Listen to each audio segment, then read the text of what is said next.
Hello everyone! Today I'm in Smith Falls, Ontario, and I'm going to take you on a tour of the Railway Museum of Eastern Ontario. Alright, so before we go in, I'm just going to quickly show you what it looks like on the outside. So there is a train on my left here.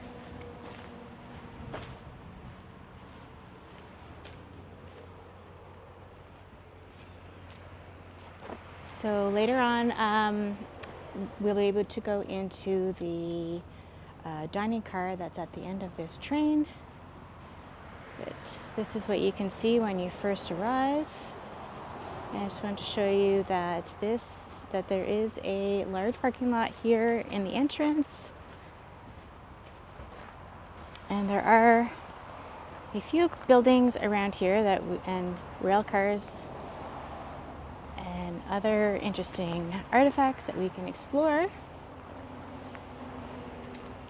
So I'm going to start off by going through the railway station that is right in front of me.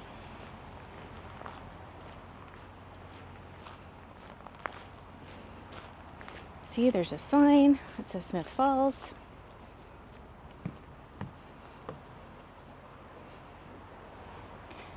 And my ticket was $10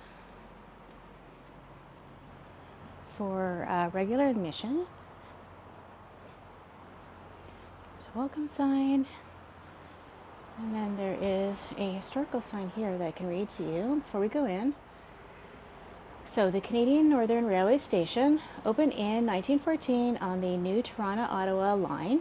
This station reflected the Western-based Canadian Northern's ambition to compete directly with the established Canadian Pacific Railway in populous Ontario in an attempt to achieve transcontinental status. Probably designed by company architect R.B. Pratt of Winnipeg, the building featured the low-profile linear arrangement and wide projecting eaves common to many small stations. Its decorative turret, individualized styling, and substantial construction were, however, a signal departure from the Canadian Northern's usual practice of building cheaply from standard plans. Right, so now we're going to go in. The front entrance is where you buy your ticket, and there is a gift shop. Red and blue.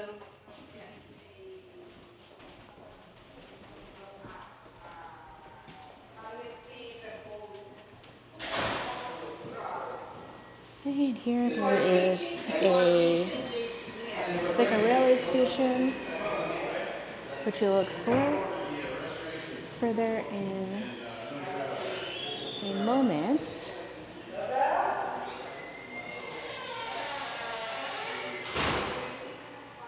Before the use of radio, we would use these wooden poles with messages on a string. Oh wow, okay. And so what we would do is we would pick these up. The message would be dictated to us by a train dispatcher in a city Yep. or a terminal, and we would put the message on the string, Yeah. keep a copy for ourselves, and then go out and we would stand by the track and we would hold that Oh, up. wow, They would okay. lean out of the cab and they would put their arms through and grab the string. Or if they were on the Oh. caboose, we would hold it this way Right. and they would grab it. There would be two messages for every And train. would they pass a message? They would read it Yep. and that's how they understood. Okay. But Wow, I never knew that. there were no, as I said, there were no radios up until about the early 60s. Right. And they weren't all that powerful or they weren't effective. So this is how we told the train what they had to do. Okay. This is a semaphore. It's currently being repaired, but these handles move and the signals on top of the station. Yep.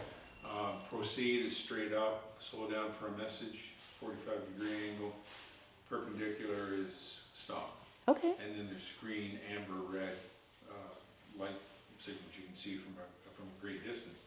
So that's how you really communicated with the trains, but telegraph was mainly between the stations for railway messaging, or for the public, it would be for commercial messages and that sort of thing. So Okay, that makes sense.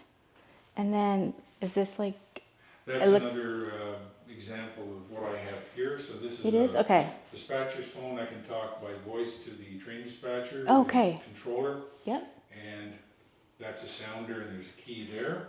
So this is my key here. And, Right. you know, we use this one in the other station across the parking lot. We keep it in here, we're not using it. Okay. Because some of the equipment is quite old. For example, this piece right here is 117 years old. Wow, okay. And it works just as well. It still works, The yeah. day it was made. Amazing.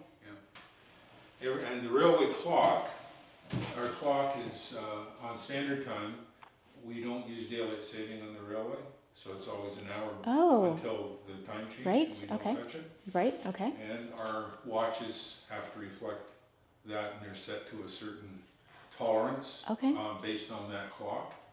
And time is everything. So time and a rule book and a timetable, which would be something you always had to carry. And it had the train schedules, and this is from the 1950s. Wow, okay.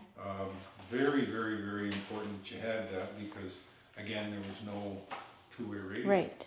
And so even today they don't go by daylight savings time? They don't? It's still, no, still- it's still standard time. Still standard time? Okay, that's very interesting. I did Yeah. not know that. So people come in, they'll say, your clock's wrong. I said, well, no. You come in here, you get on railway time, so your pocket watch would be on railway time, Mm-hmm.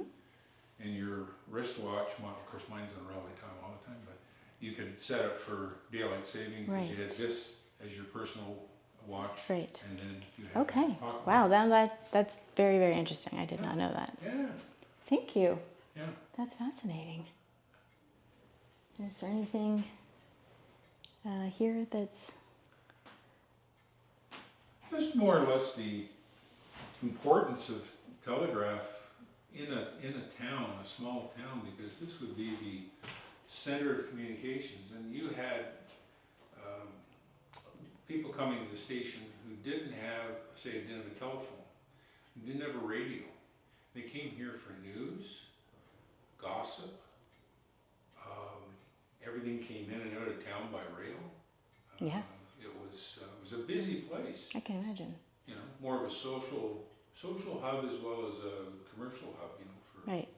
for stuff like that. But this station was built in 1912, Okay. opened in 1912, and the chairman of the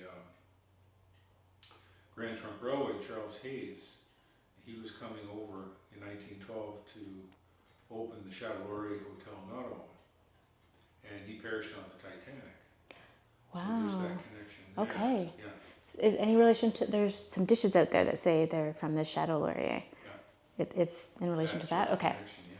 But this station served Smiths Falls until 1979. Yep. And the line was closed between Ottawa and Toronto.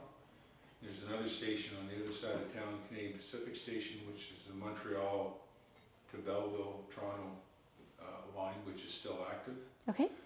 But this was built originally by the Canadian Northern Railway, which was absorbed by Canadian National in 1923. Okay. And it was built in a grand style, because it was it wasn't a very busy line. It was their attempt at trying to compete with Canadian Pacific as a transcontinental railway, and they built these grandiose stations. Right. There's some beautiful ones still out west, but the architecture in here is stunning. I mean, Yeah. No, it's and so well preserved and yeah. Well, we tried maintained. hard. Yeah. It's wonderful. Now, any questions about any of the equipment here? So your typewriters, Let's see. these are unlike typewriters that you would have in your home, because, scroll down here. show you.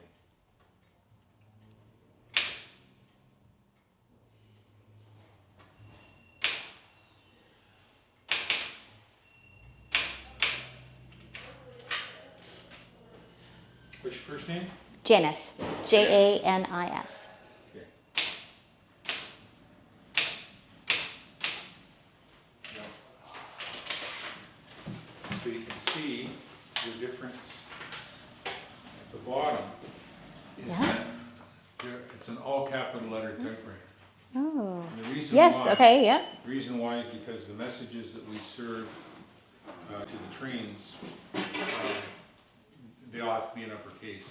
So rather than have a shift, we have special typewriters that are in uppercase only. Okay. And the train would get that message, and you can keep that if you want. Thank you. And it will, it's consistency of communication. But for the most part, Right. Okay. I understand. most part, this, I mean, these are so old, and we maintain them. Our telegraph equipment takes a lot of maintenance because of its age, Right. but it fully functions, and that's how we keep this alive. So we have our Christmas train's coming up. We have a Harry Potter train in I September. heard that, and also 20. Christmas train. I was told, and there'll be haunted Something. Halloween events coming as well. He told me. Yeah, and we have various events during, like we have our Easter train in April, Okay. which is a lot of fun, and the dining car over here, the yellow car that hosts English tea, that's once a Okay. month. That's high tea. Right. Okay. That's And then I also was told there's Sleep the overnight. cars that you can do. You can stay overnight in a railway car as well, which is very neat. it's fun. I mean, Yeah. you know, in the hot weather, they're air conditioned, and they're affiliated with Airbnb, so they're a certain, Oh, they are. So, standard of- so if somebody wanted to rent one, they could find it on Airbnb, or do they need to contact here? I would go to the Contact desk here? Okay. right away and speak and say, look, can I make a reservation right here? Yeah. They'll probably say you have to do it online, but they'll give you the instructions. Okay. How to do it. I think it's somewhat cheaper than a motel. Oh, yeah, I definitely be. I mean, It's very unique, Quite an experience. and fun experience for sure. You have access to the station at night. We have a sliding door here that we lock for the main part of the building, but you have access to the washrooms, the shower, Okay. and the kitchen. And our premises are monitored by, we have 10 CCTV cameras. Okay. So it's safe. They're constantly monitored. So if you'd like, before you go, if you want to Yes. film it, because you're so proficient at this, I'll bring that over, Oh, sure. and you can send your name on the telegraph. Would you like to do that? That would be really cool. Yes. Not Well- very many people get asked to touch the equipment, so there you go. It's a special honor then.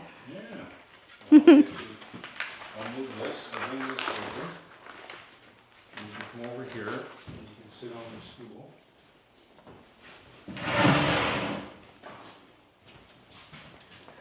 Oh my goodness. Set that up, that'll work. Okay, so we can sit there. And you're gonna use the key. Yeah. So the way to hold it is you take these, your thumb and your middle finger, just hold it like you would hold a crokinole or a checker thing, Okay. and your index finger on the top. And you don't go like this, and you move your entire hand. So if you went, so just put your two fingers on like your thumb and this finger, My thumb and this finger. like this, Oops. like that. Sorry. Yeah, that's it. Like that.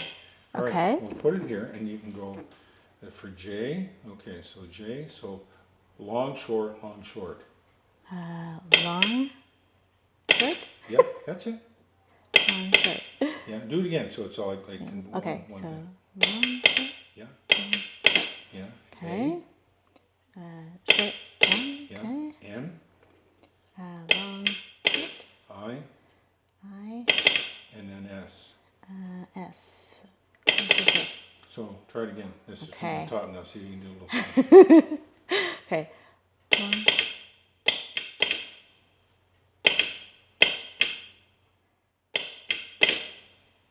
And, oh. And, That's it. whoa. I just did my first Morse code. How cool is that? There you go. Okay. But thank you so much. I learned a lot, and that was like a very cool once in a lifetime experience. I appreciate that so much. Oh, you're welcome. Thank You're you. welcome. Take care of yourself. You too.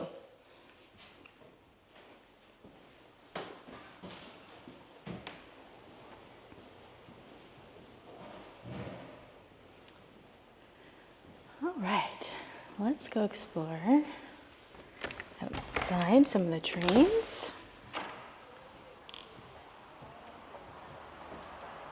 So, there's all kinds of interesting things to explore at this train station, and then we can go into some of these trains. So this first one is a dining cart that is, so this is the train that we saw at the beginning entrance. So you can go into the back here. And here it is.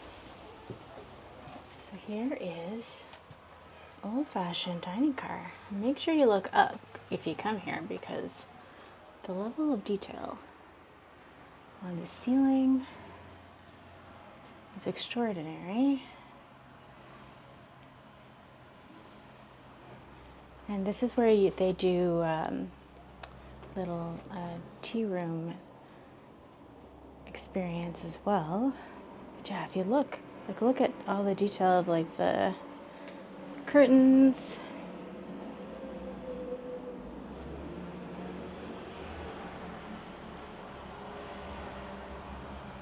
All right, so you can walk straight through, and you can also see what the kitchen looked like. So you can walk through here. There's a really nice old-fashioned clock, and there's, back up a little so you can see that there is a hutch.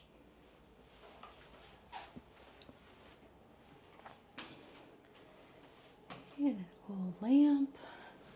And then again, keep looking up because you can see that this was called Dining Car 1875.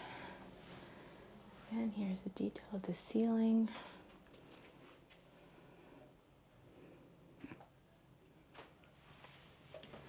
Right, so if you just come straight through here, you can just go down this hall, and then on the left, you can see the kitchen. So there's all kinds, hopefully the camera's picking it up. There's all kinds of china. You can see the kitchen, you can see all the teacups there.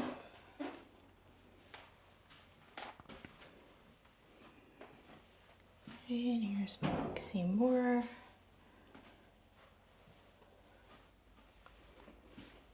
Of the kitchen.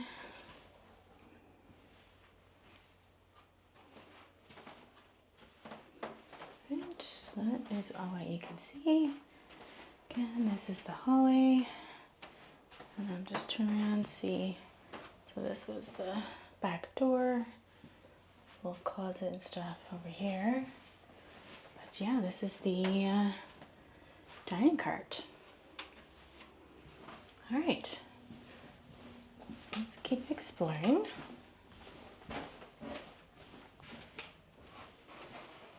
That's what it looks like going through the other way. As you can see straight ahead, there's more. So the ones that are straight ahead, those are the ones that are the Airbnb where you can stay for the evening. There's a cute little display. And that is again the front entrance that we came in.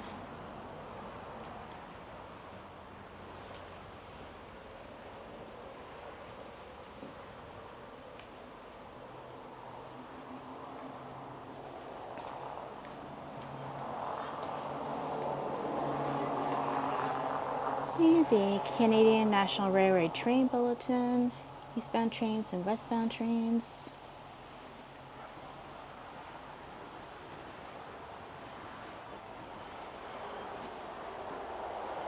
There's some old-fashioned bells. Right, so we are going to go into this one. As you can see, it says Canadian Pacific Rail on it.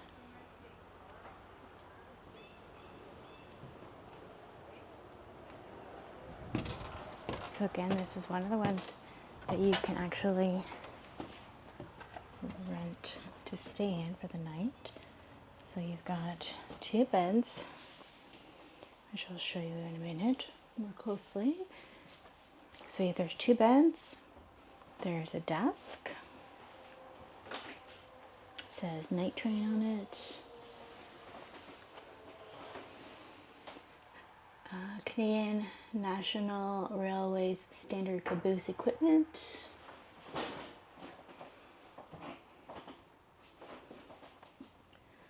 Little furnace. And there's some interesting little artwork, so you can see an old school kitchen. So you can see that you put a pot here. So I assume you can put a pot there for cooking. And in the back here, if you look up, there are seats. And then the back door, I'm just gonna turn around so you can see it from the other angle. So again, so you've got 2 seats on either side. Okay, and then now you can see the caboose from the other angle. So you can see that there are 2 beds, the old-fashioned kitchen, a bench, a desk, and 2 beds that you could rent. And here's some more interesting photographs from the past. There's a few more here. So that is in the winter. Train with horses. And some railway workers. And then you can see into the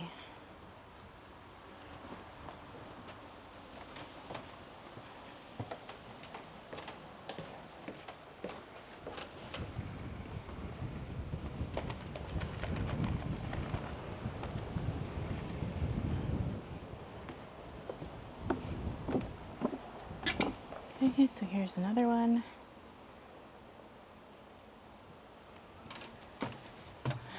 Let's explore inside.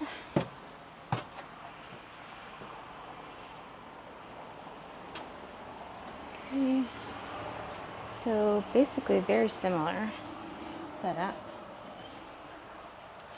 So 2 beds. So there's a bench and a table and a desk.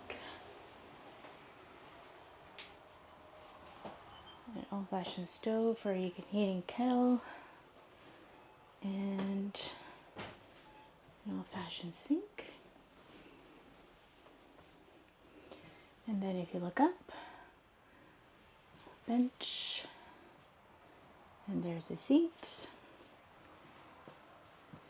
And then you can see from the other vantage point, this is what it looks like, so you can have a better look at what the beds look like. And I'll just show you the interesting artwork in here.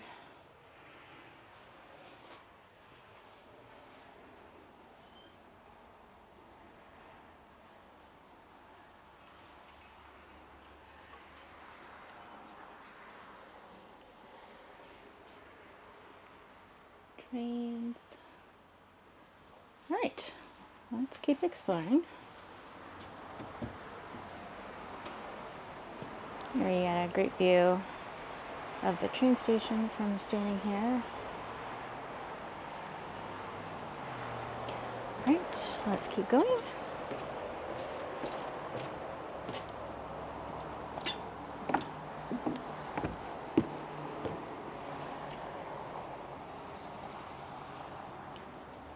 And so in here, some more things you can explore. There's some fun things for kids to entertain them. Here is this was used for fighting fires. You can see the old hose.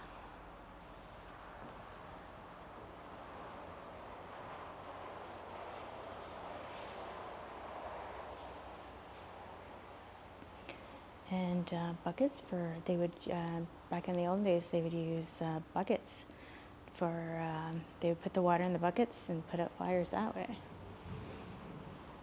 And then here is some really neat old-fashioned luggage and trunks.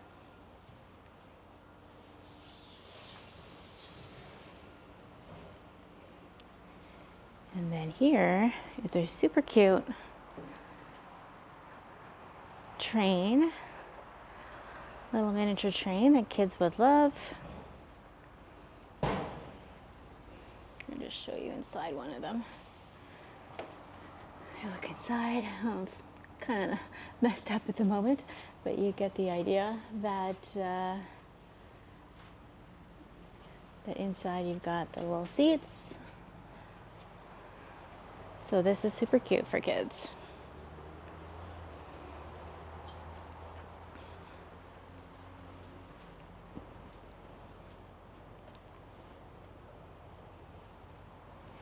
Okay, and then just a quick view of there's a whole bunch more stuff that we can explore in a moment.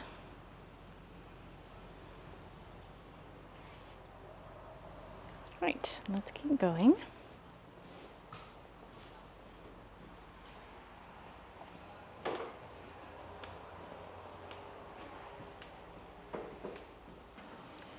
All right, the Canadian National Express.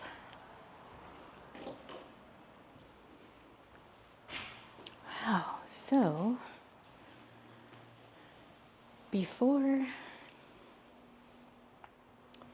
the internet and all the other modern ways of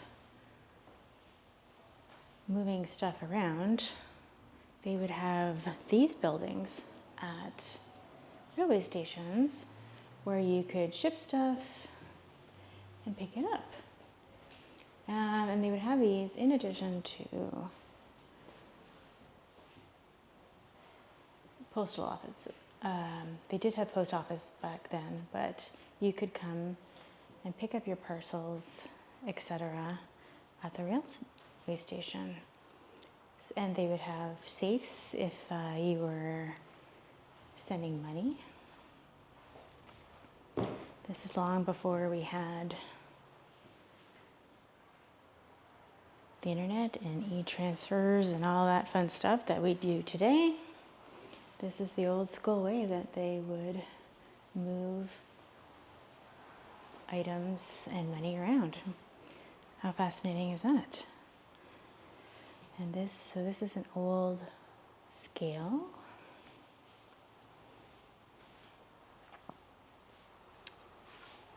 And here the sign is how they would keep track.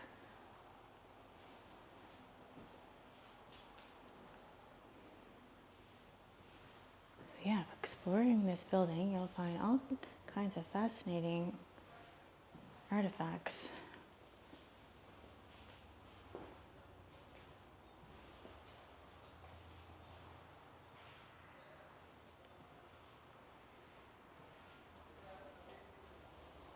Oh yeah, look at this.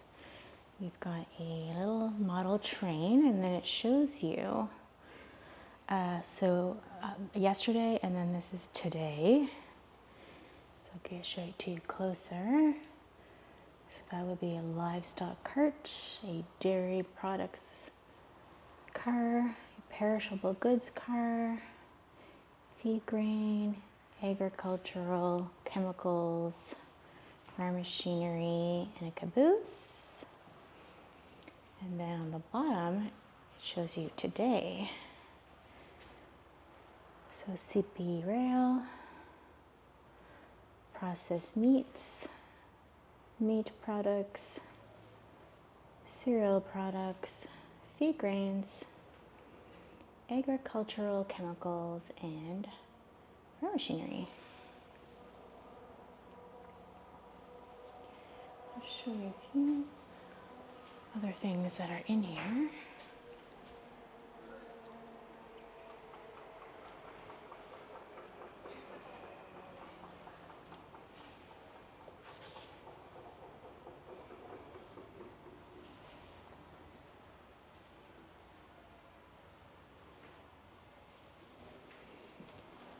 Here's an old school, smoking on these premises is prohibited.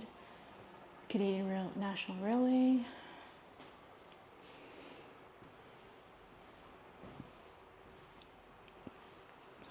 No trespassing on the railway. Right, let's keep exploring.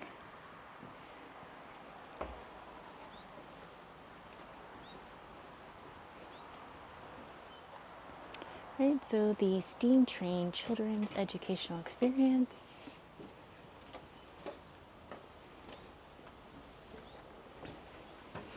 Oh, here, I'll show you this sign to you. So, the Steam Train. Introducing the Steam Railcar, an interactive exhibition designed to spark curiosity in children. This hands-on experience allows young visitors to explore science, technology, engineering, arts, and mathematics through engaging activities, but all connected to rail. Inside the car, kids can learn about simple machines, experiment with engineering concepts, and engage problem-solving games.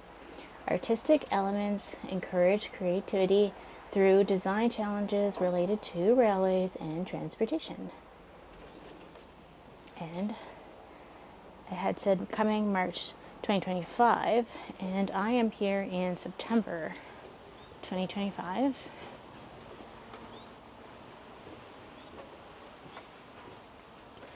Watch your head. Yeah, I'm 5'5", and this is quite low for me. Wow, so this is great. There is all kinds of stuff to look at in here. So this is fantastic for kids. So I'll just show you what you can find in here.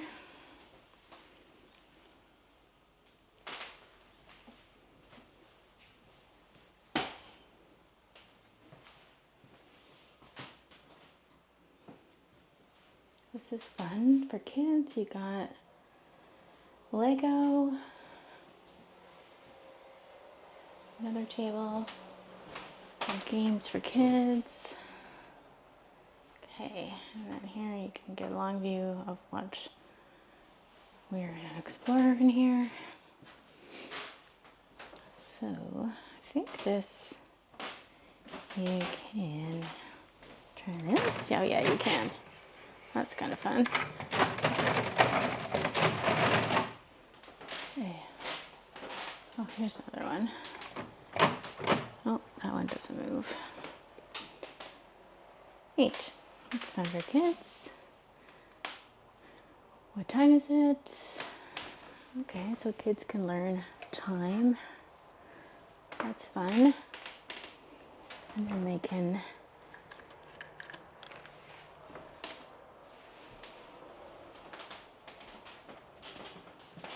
okay, and there is a fun little train here.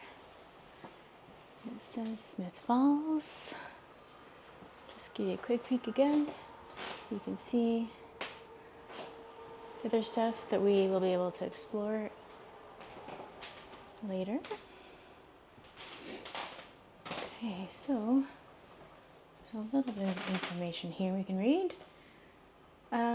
So steam power, how it works. Coal is fed through a conveyor trough into the firebox, which is number B. Okay, so there's a nice diagram here that we can figure things out here. So B.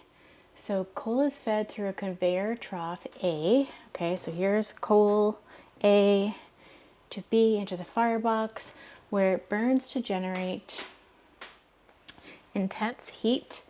The resulting flames and hot gases heat the water surrounding the boiler tubes, which is C. Okay, all right, so here you can see the tubes. Producing steam. This steam rises and accumulates in the steam dome, which is D. Okay, so if you look here, there's D, the steam dome. To harness this power, the engineer operates a throttle, E. Where is E? C, D, E. I don't see E.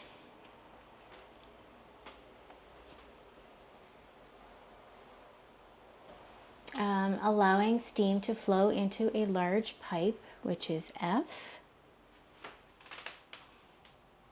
Okay. I think that's an F.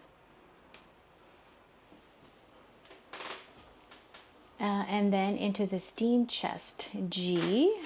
Okay, so yeah, so that's F, that's G. From there, it passes through valves into the engine's cylinders, H. Here's H.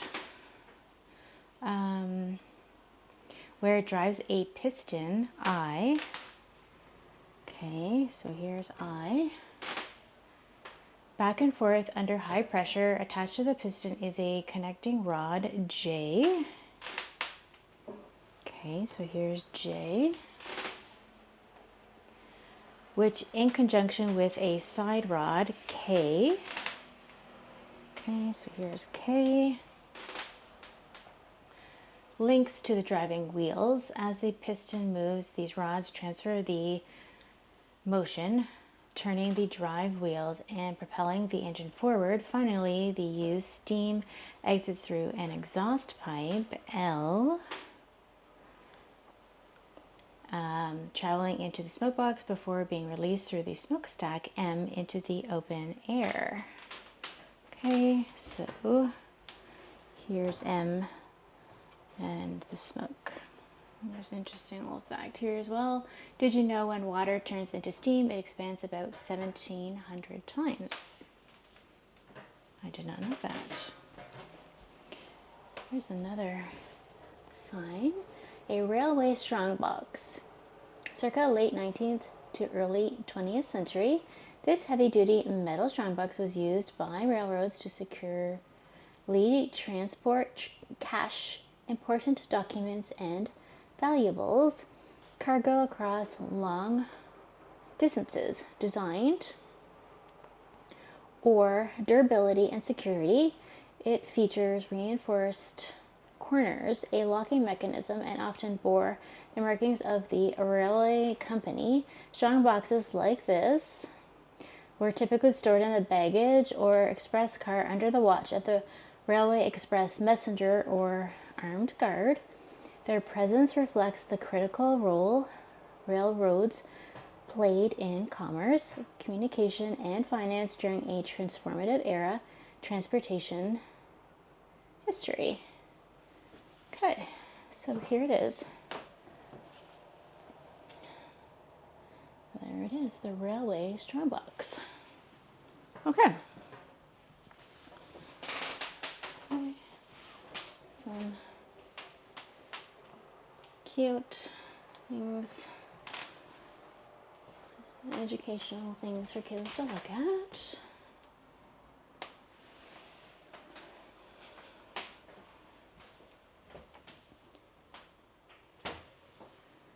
This is fun, so kids can come here. I don't know if these move. Let's see. Oh, they do move. So there we go. See, So kids can come here and have some fun playing with the train. And how fun is this? There's actually some train clothes that the kids can try on, and there are mirrors. So that would be fun.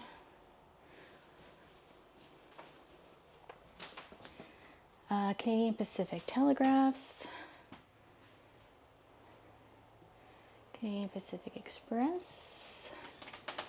Oh, okay, so this is an old school. This is fun for kids too. An old school mail. Okay.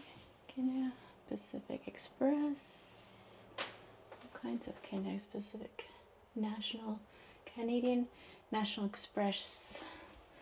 And then here's the packages and a scale,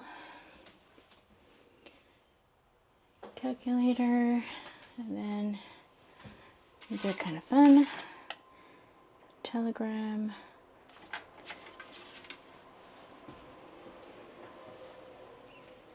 Oh, and then here, okay, you got Canadian National Telegraphs. Canadian National Telegraphs. Look at this, you've got, look at that. Hopefully the camera's picking it up, the details. Okay, and so this is like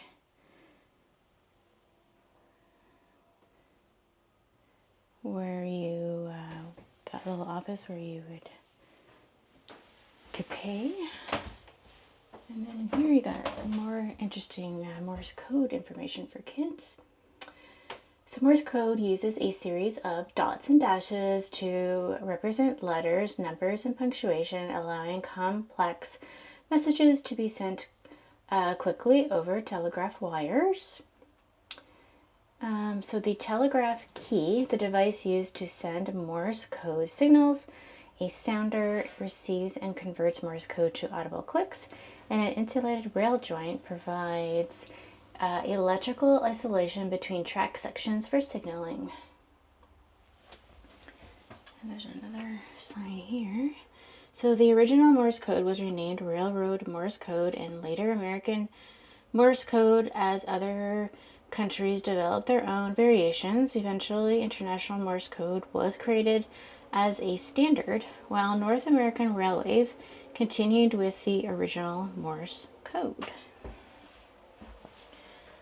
And then here is, so you can actually stick your finger in and the kids can try Morse code, which is kind of fun.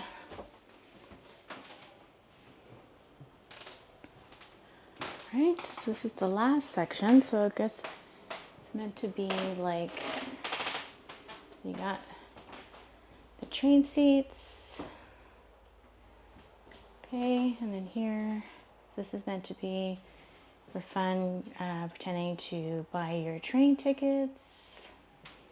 And then we were just in there, it's pretend post office for kids. And there's all kinds of nice posters, and below it there is, so here's a bunch of posters, and then below it there is a fun train track with the train for kids to play with.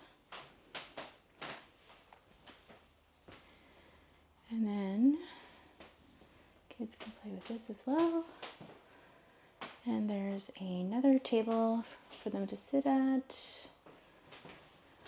Oh, and then here, this is really cute. There is a nice, comfortable chair. And it's like a little reading library section with books about trains for kids. So if your kids like books, this is a cute little spot for them to read. Some popular ones like The Little Engine That Could. Right, so yeah, so this has been a great addition to the museum. for kids.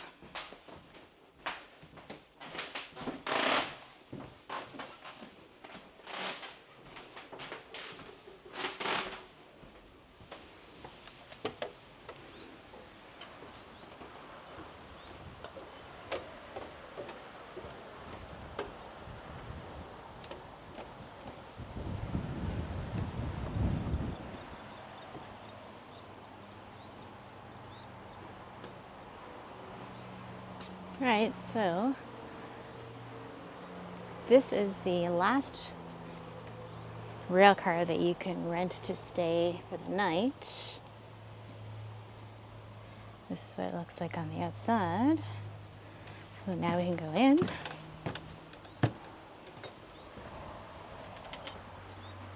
All right, okay. This one seems to be the biggest one.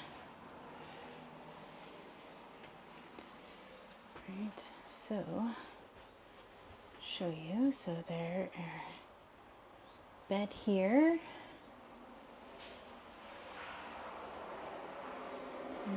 Documentation says, and then wall light, windshield wiper, spotlight. There are more interesting old photographs.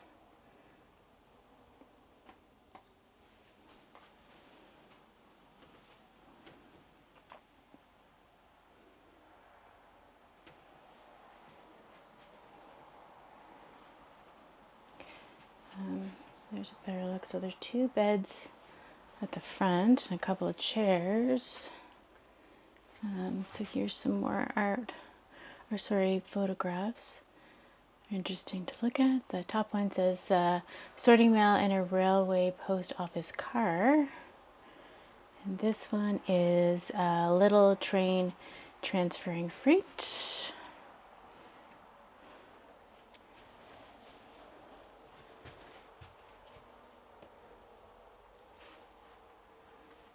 Here's a couple more.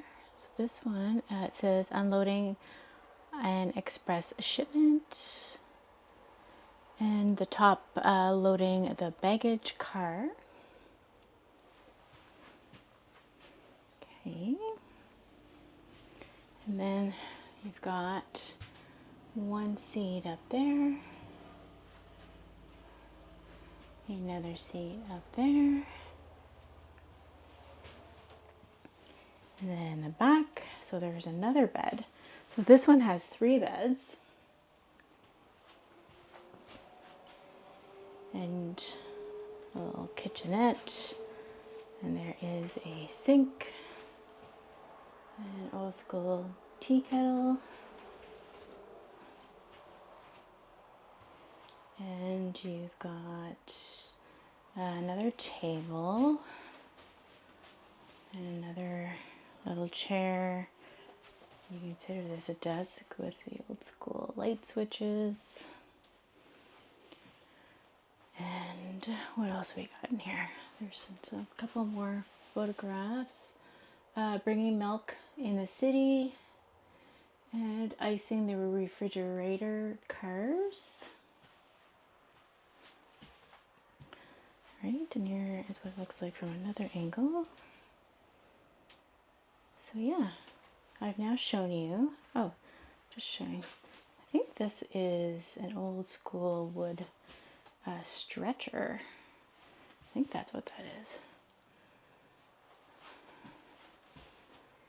All right, so I've now shown you all 3 rail cars that you can rent to stay the night in. And so if that's of interest to you, you can book them. I will put a link in the description for you. All right, so I've been told that this is an old hand cart where you can, or hand cart or hand car it's called, where you literally kind of pump your way down the track, and it's a ride that you can take. Here is the sign, hand car. It is an extra charge to be able to have this experience. But here is the sign, and here is another view of what it looks like when it's not in motion. And you've got the backdrop of the station behind it.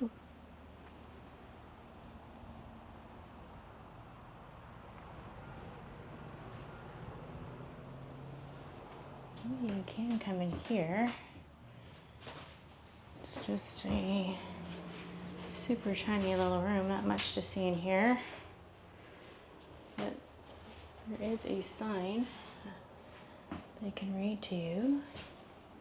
Nolan's Station. In the years when travel was by horse and buggy or horse and sleigh in winter, the railroads provided stations every 5 miles on their lines. East of Smith Falls, the first station was Nolan's, then Dwyer Hill, then Fallowfield, and then the Grand Trunk Station in downtown Ottawa.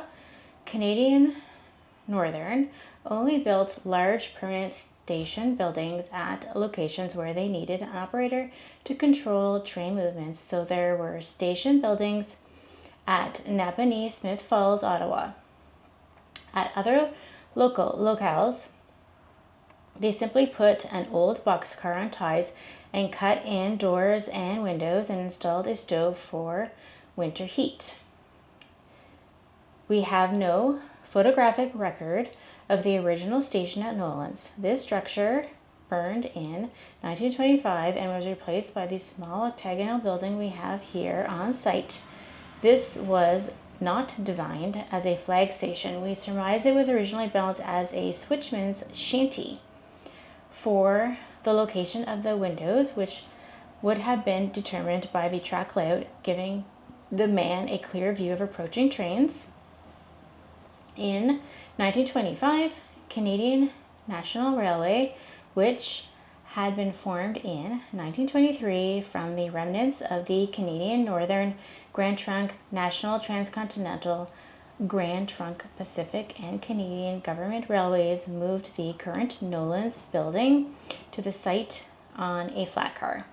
It was located on the south side of the track. The train would make a stop either by instruction from the conductor or when the engineer driver of the train saw the flag posted outside the station. The passenger would put the green and white flag, or at a night, a lantern showing green and white on a pole or bracket outside the station, and was responsible for returning them to the holder inside the flag station before boarding the train. A coal stove was provided for winter heat, and passengers were responsible for tending the fire. There is a coal bin under one of the seats. We provide coal. Please do not start a fire on the stove. In September 1994, we were offered the building by a farmer who had moved it to his farm and used it for storing feed for his poultry. Volunteers jacked it up on a Saturday and placed it on a heavy-duty farm wagon, and early the following Sunday we moved it on back country roads to the present site. Hey, well, that's kind of interesting. So that explains what this tiny little building is.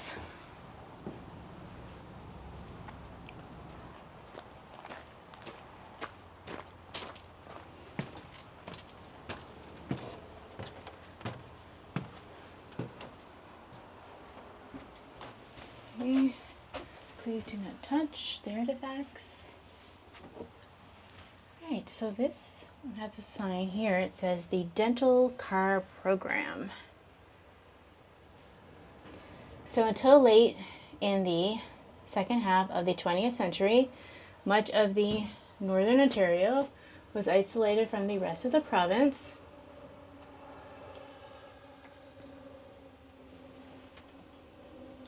These small communities that formed there were primarily First Nations communities, but there were also many families who had moved to these northern communities to pursue job opportunities on the railway and in the mining and forestry industries.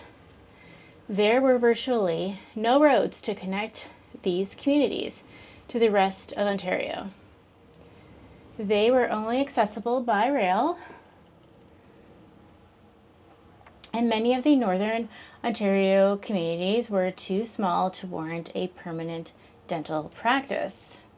Help arrived in 1929 when Mrs. Wilson of the Rosedale chapter, Imperial Order Daughters of the Empire, met with Dr. Fred Comboy of the Ontario Department of Health in order to ask him to consider funding a new dental car program.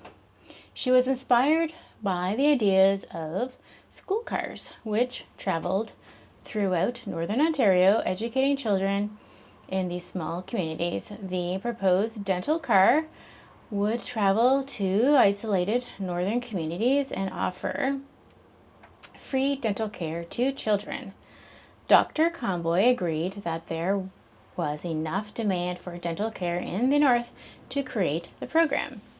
The first car was donated by the Canadian Pacific Railway and converted into a dental car in 1931. Money raised by the IODE was used to stock and furnish the car so that it was fully equipped to be both lived and worked on. Renovations were completed in September 1931, and the car was officially put into service.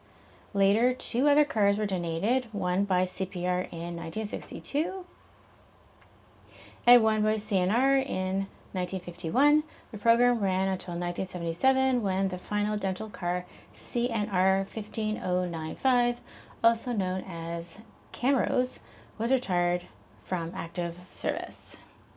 So there are some images I can show you. So this one, CPR Dental Car 1, Toronto in 1931.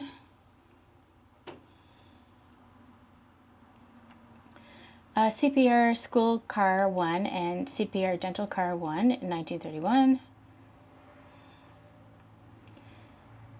Dr. Conboy of the Department of Health and Mrs. Wilson of the Rosedale chapter, IODE.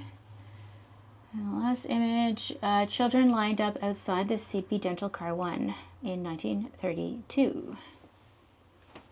Right, let's go inside and see what we got going on in here. So this sign says, Kitchen, former men's smoking lounge. Wow, okay, so this is, hopefully, camera can do it some justice, but it is a really cool, fascinating,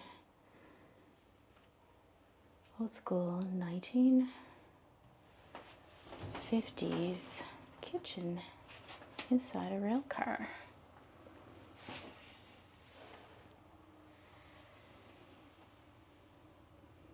There is a little information placard inside I can read to you in one moment. Look at that little fan. Okay, so right here there is a placard I can read you. So, prior to the 1951 conversion of this CNR dental car from a 12-section sleeping car, the area, which is now the kitchen, was the men's smoking lounge. The smoking lounge was an area where male passengers could go to smoke and to socialize. The men's toilet was also located nearby. The kitchen in the car was designed to be very compact, and the first priority was efficiency. Every element needed to do more than one job. For example, the kitchen sink functioned as a wash basin for laundry, which would be washed and then hung to dry in the kitchen or outdoors. Everything in the car needed to be locked down and secured during travel to ensure that nothing was damaged. This included kitchenware, like plates and bowls, which were secured with special shelves to hold them in place. Okay, let's keep going and see what else we can find in here. Okay, all right. Oh, interesting. So if you look up the ceiling, is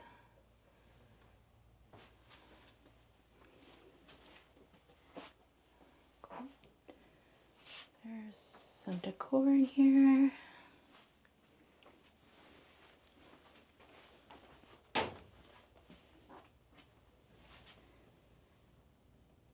So it's just like a little living area.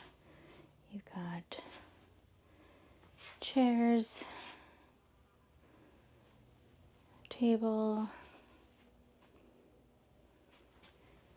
some decorations. Okay, there's also another sign here that I didn't see. So 1926 was the first school car is sent out by the Ontario Department of Education. In 1929, the IODE lobbies for proper dental care in Northern Ontario. In 1931, the first dental car is put into service by CPR with Dr. Brownlow as the dentist. In 1951, the CNR dental car 15095 donated and put into service. In 1959, the first dental car CPR dental car 1 is scrapped. In 1962, CPR Vaudreuil number 69 was put into service.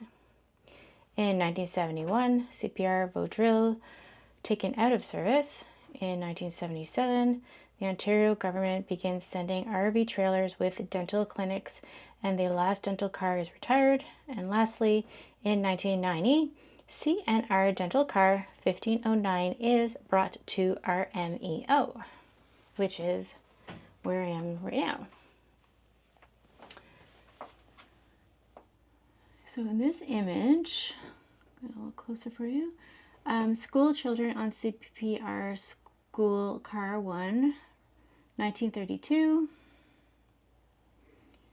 In this image, CNR dental car 15095 being transported to the Railway Museum of Eastern Ontario, 1990, which is where I am now. And this is the CNR dental car 15095 being transported to the Railway Museum of Eastern Ontario, 1990.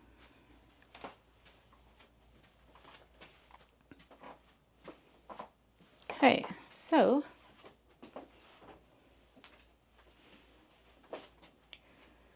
let's keep going and see what else we can find in here.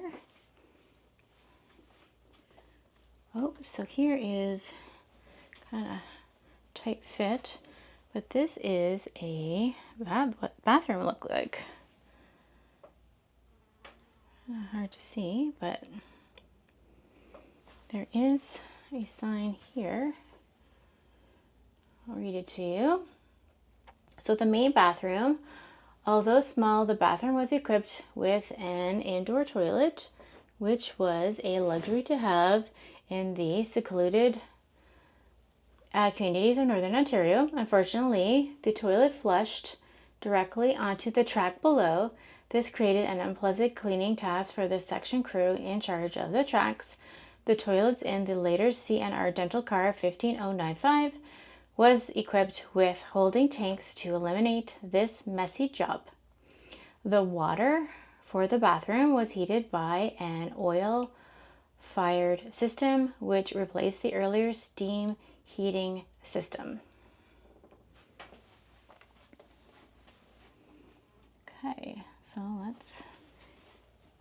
sorry, it's very tight quarters in here, so it's a little hard to maneuver. So in here, this is a bedroom. So on this side, you've got a little desk with a typewriter and filing cabinet. There's a little night table with oil lamp. And I'm not sure I can get this on camera, but on the left there is a bed. On the door there is another sign I can read to you. So the main bedroom, this room equipped with a sizable double bed, was the bedroom for the dentist and his family. A small desk on one side of the room provided a workspace for the dentist to order supplies to the clinic and complete paperwork as necessary. So how it works. The 1931 CPR dental train used a standard Baker heater which burned coal and heated the water. It could be used as a system to heat the car as well as a hot water heater. However, it needed almost constant maintenance and stoking. A backup oil-fired portable heater was also installed for emergencies and very cold weather, when one heater was not enough. All right, so I believe there's more to look at back here. All right, so we are officially in the dental car. How fascinating is this? Try and show you as much as I can detail in these tight quarters. How fascinating is that? A dental office in a train.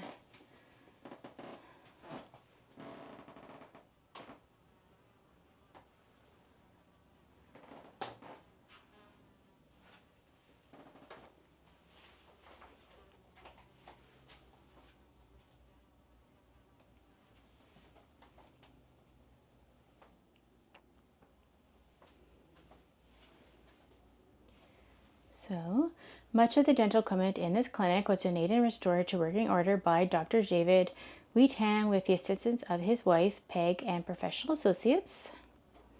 Dr. Wheatham was the last dentist to serve in this car until its closing in 1977. The instrument cabinet was used by Dr. Edmund T. Guest, both in his private practice and here on the dental car. The cabinet and the tools in it have been loaned to this exhibit by his son, Robert E. Guest. Right, so this is the instrument cabinet. Okay, and there's some more signage on this wall I can read to you.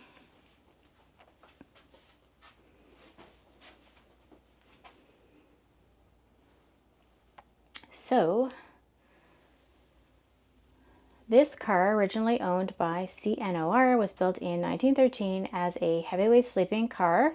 As a sleeping car, it could accommodate 24 passengers in its open 12-section sleeping area and 2 in its private drawing room. It was retired from active passenger service in 1951 and then donated to the dental car program in the same year. Its conversion from sleeping car to dental car can be seen in the comparison floor plans below.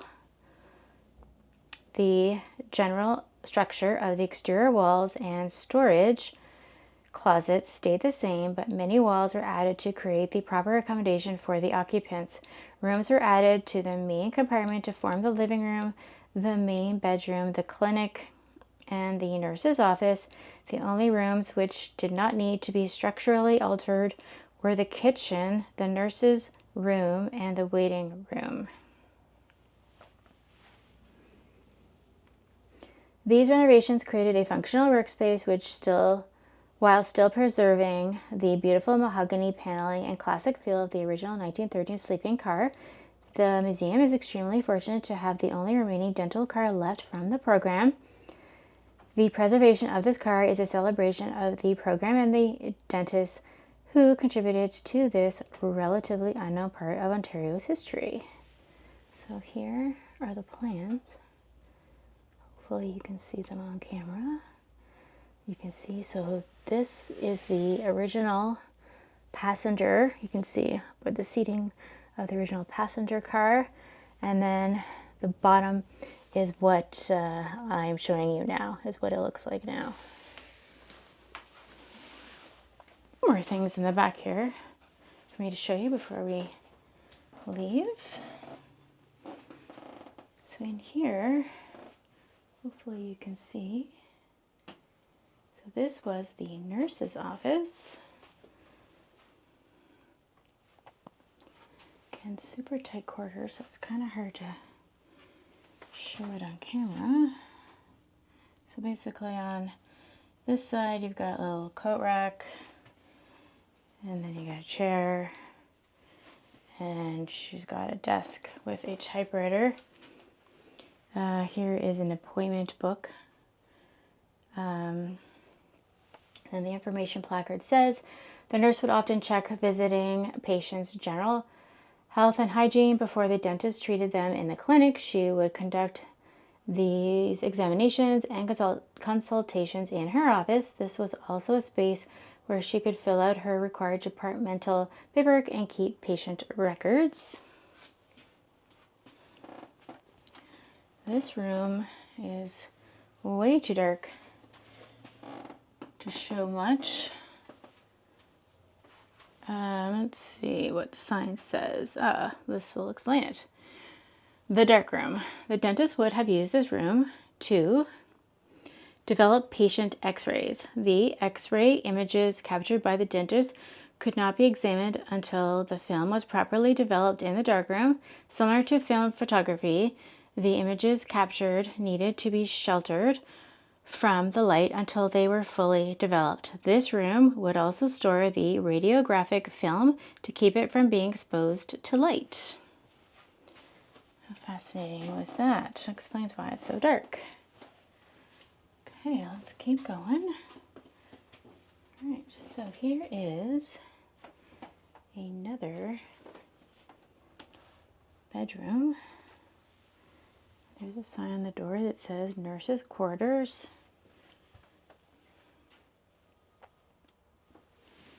And there's a bed and a dresser, two dressers. I think that's a nurse's cap there.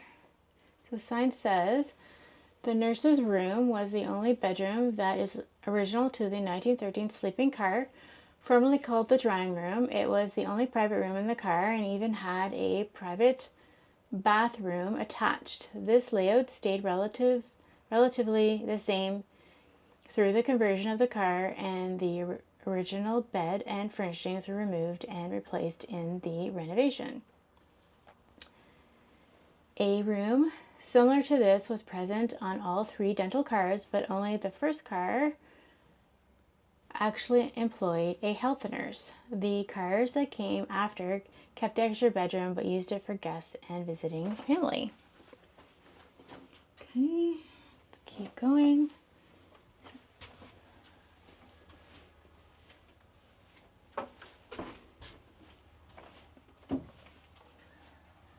Okay, there's one last room back here.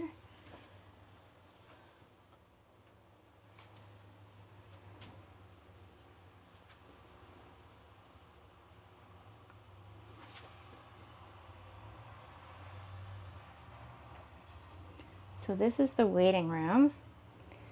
So you can see there is a little bed slash bench here. Okay, so there is a sign here. The waiting room. This end of the car was the public entrance used for patients and visitors to the clinic. Dr. Guest set up a small borrowing library in the waiting room of his dental cars. Here, school children could take a book from the car to read and then return before the car left for its next stop. This allowed the children from remote communities to have access to reading materials that they wouldn't otherwise have. Okay, so we have come to the end. Here you can see it says, hopefully it picks up, office dental car. And we can exit here.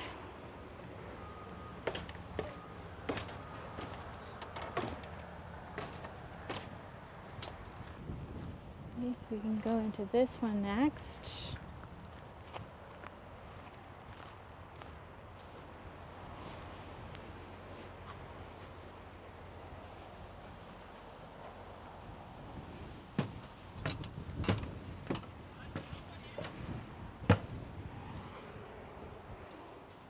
Right, so there's some things we can look at in here.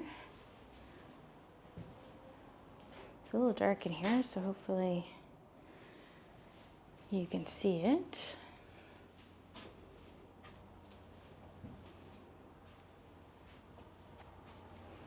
There's a sign here I can read.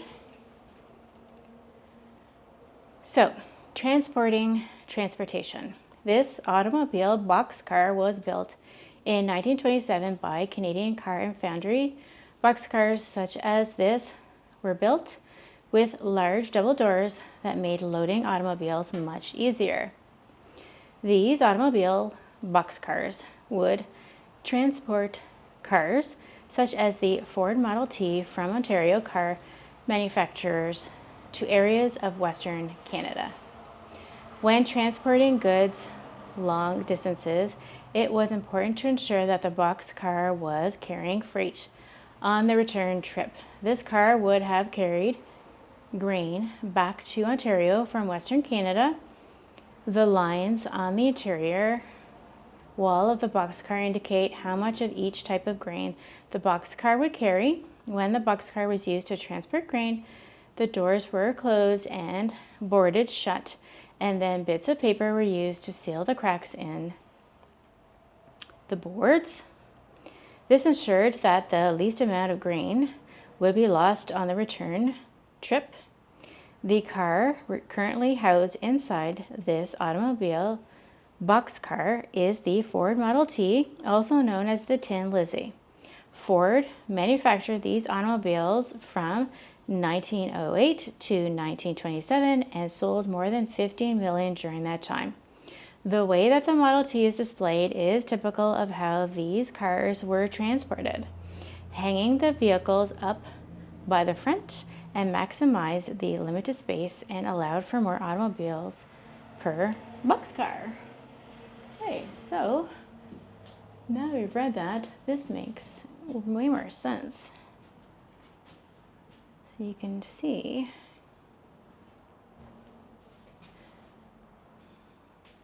so this is a Ford. I'll get close to it, you can see. This is a Ford Model T, and you can see it. Can you see that, like, they actually chained it up, and that's how they transported it. That's pretty fascinating. Fascinating way to save space.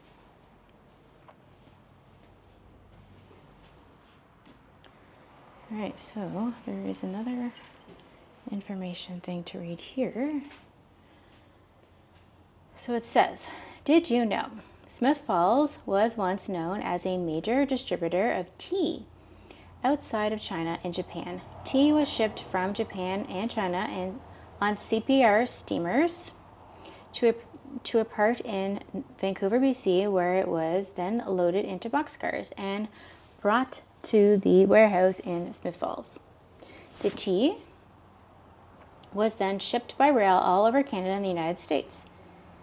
In 1900, an article from the Railway and Shipping World states that the 250 by 35 warehouse was to be renovated and expanded, doubling the capacity. However, a 1916 property value assessment of the CPR yard does not list the tea warehouse or any buildings with the dimensions of the warehouse. The tea warehouse remains a bit of a mystery.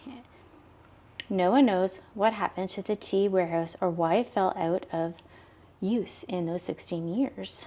Interesting. And lastly, did you know transportation by rail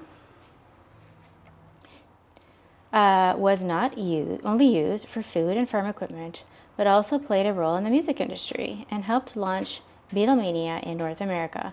The RCA Victor manufacturing plant was opened in Smith Falls in 1954 and was the first manufacturer of Beatles records in North America.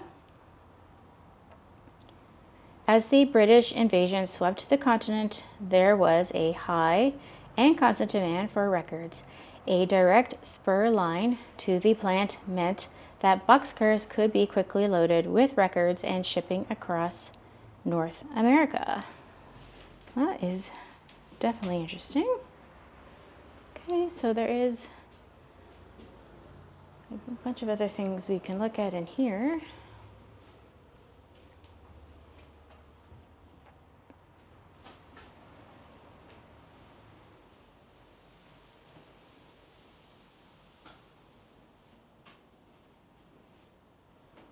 There's all kinds of crates and stuff back here. So, boxcars.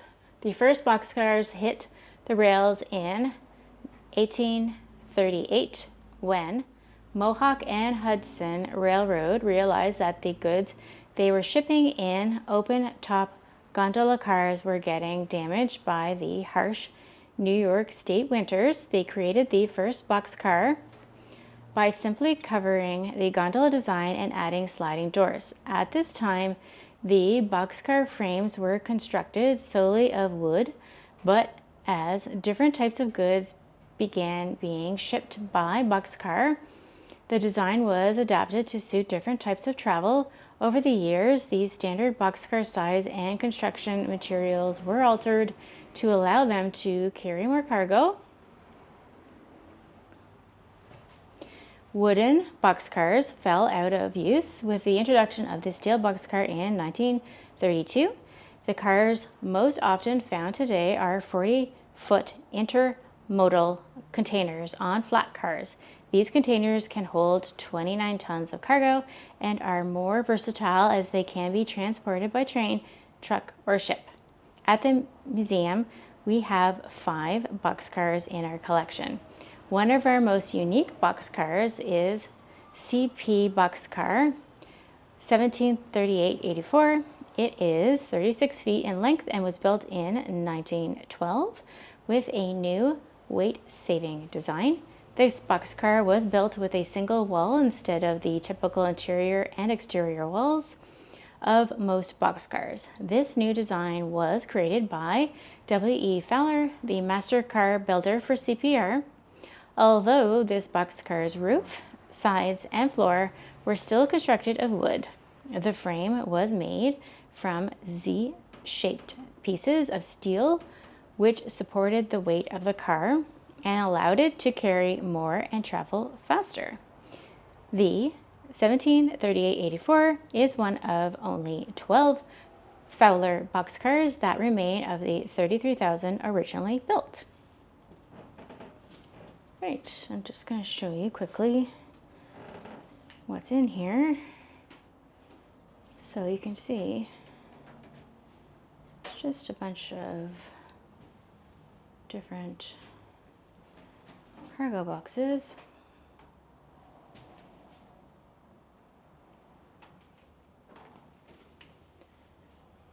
Kind of interesting to see the writing on them. This one, Canadian Cooperators Wool Growers Limited.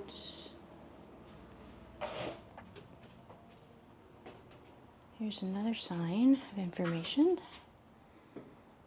So the Hobo Highway.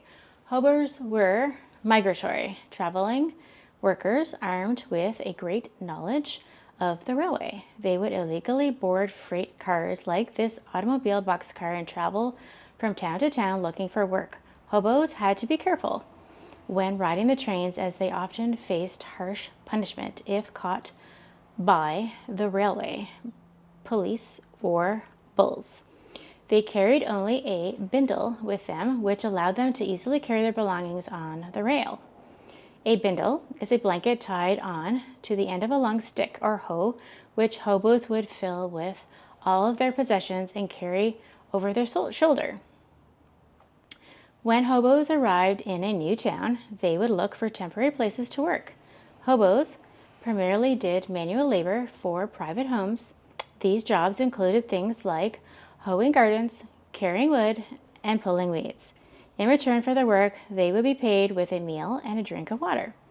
Overnight, hobos could often be found sleeping in a hobo jungle. These jungles were areas, usually outside of town and near the railway, where hobos would gather to sleep and eat peacefully.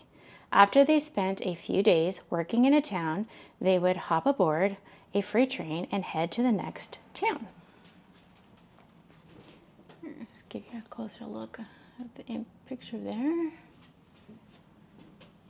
Okay, so just a few more cargo crates. And one last sign I can read to you before we move on. So, commercial cargo in Eastern Ontario. In an age where transport trucks and cargo planes, the railway was the primary mode of transporting goods over long distances. The ability to quickly and easily ship goods across a continent revolutionized trade between Canada and the United States and aided the industrial growth of Smith Falls. Frost and Wood, established in Smith Falls in 1839, was the first manufacturer of agricultural equipment in Canada and required a transportation method that was faster, more efficient, and cheaper than shipping through the Rideau Canal. In 1859, Frost and Wood began using freight trains to transport their goods internationally. Frost and Wood's volume of export required a dedicated spur line running from the CP yard directly to the factory along the Rideau Canal. Other businesses such as J. Quattrochi and Company Limited in 1922 and the Hershey Chocolate Factory 1963 used freight trains to import produce and ingredients to their Smith Falls locations. Quattrochi's received shipments of fruits and vegetables from California, Arizona, and Georgia by train, which allowed them to deliver the best produce to the residents of Smith Falls. The Hershey factory imported ingredients from all over the United States, including almonds from California and shell peanuts from Georgia. All right, we have covered everything in here.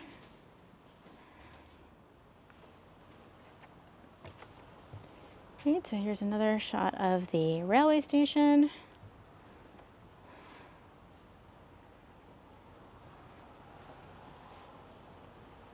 Okay, there's just a few last things I can show you to my left here, and then the tour is done.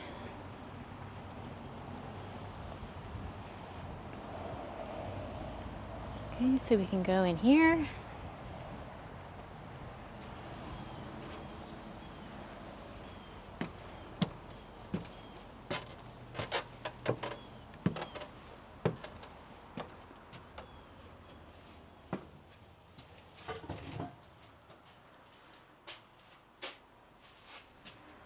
There's no information plaque in here for me to read to you, but I can just show you what you can find in here. I think I'm allowed to climb up here.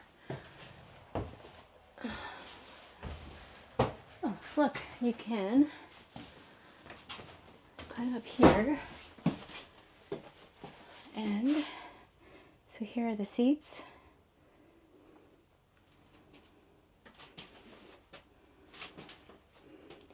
Here are some gauges and a lever, lower ice cutter raise, horn signal line, wiper valve, and here are the front windows. Oh, this is fascinating. So this is what it would look like for the train conductor where he sits. Okay. Right. So I can climb back down.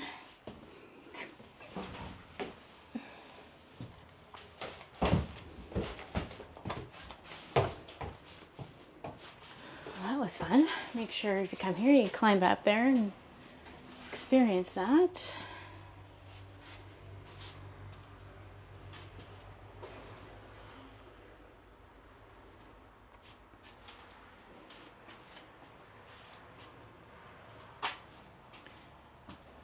Right, well, let's move on. I can show you what it looks like inside there, I think.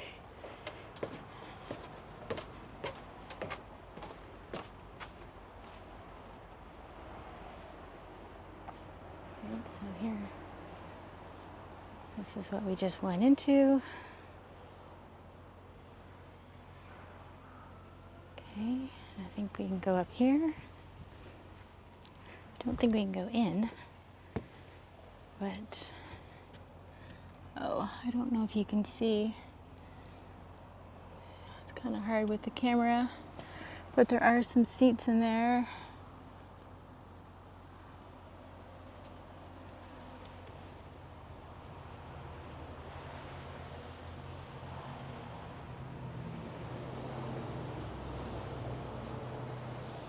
Okay.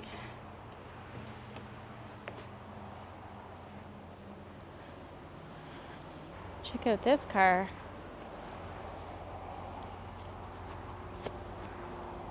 And look at the wheels.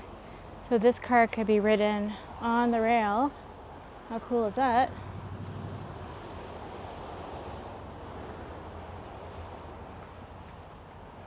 Look at the wheels.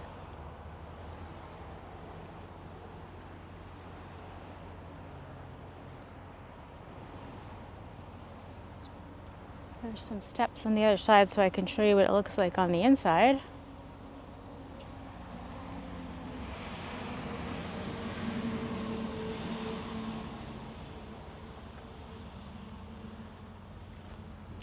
There's also a sign here I can read to you.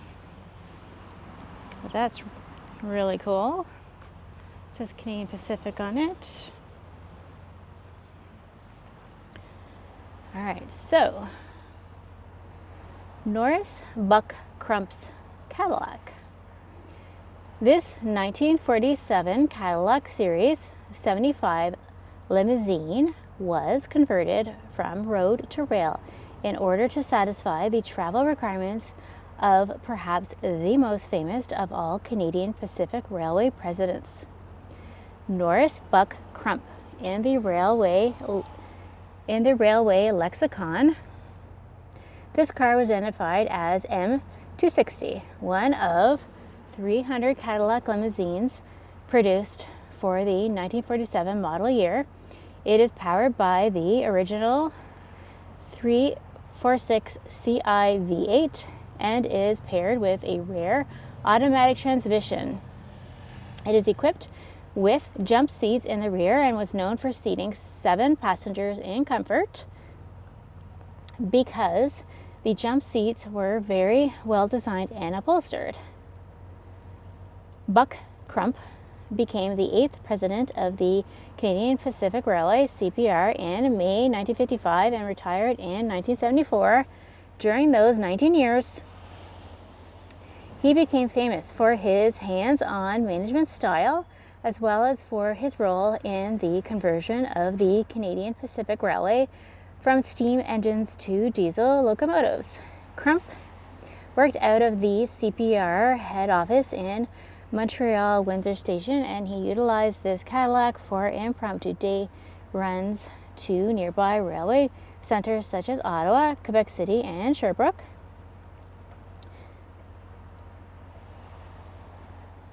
In order to turn the Cadillac around whenever it suited him, Crump arranged for the construction of an under-car hydraulic hoist, which, when lowered onto the railway ties, raised the car off its wheels. At that point, Crump and his driver could rotate it 180 degrees by pushing in opposite directions from each end of the car. When they finished spinning it around, they then lowered it back onto the tracks and drove away in the opposite direction. When Crump planned to spend extended periods of time in other regions of Canada, he would arrange for the Caddy to be shipped ahead so that it would be available to him. He used it for inspecting mainline track and also branch lines, all while simultaneously completing his day's paperwork on a portable desk in the back seat. Crump kept detailed notes of his travels in the Cadillac, and it was common for regional superintendents to receive a list of deficiencies such as uneven track joints, rough switch points, and even railway outbuildings that needed painting.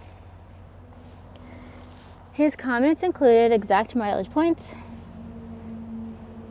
because Crump had his own mileage meter installed in the Cadillac. Each deficiency included details describing how, what, and when the work was to be completed. Employees knew that Buck would be following up later to make sure his orders had been carried out. This wonderful piece of Canadian railroad history was part of the Expo 67 celebrations in Montreal, after which it was placed in storage until the Railway Museum of Eastern Ontario obtained it for display here in Smith Falls. How cool is that? Here are some pictures of him and a picture of the Cadillac. Okay, now I can show you what it looks like inside. So here, you can get a better look. So Canadian Pacific spans the world.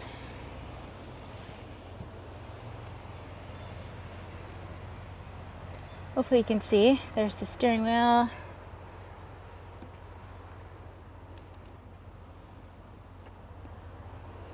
So we had a huge, spacious backseat area.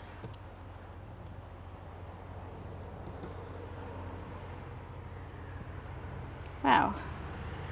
Well, that was super fascinating. So here's one last look at what's around me here.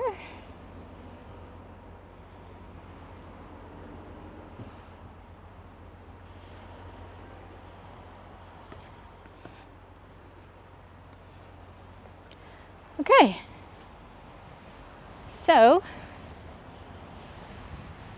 that is the end of the tour of the Railway Museum of Eastern Ontario in Smith Falls, Ontario. I hope you enjoyed it. If you liked this video, please give it a thumbs up. If you enjoy videos about things to do in Canada, please subscribe to my channel. Until next time, happy travels!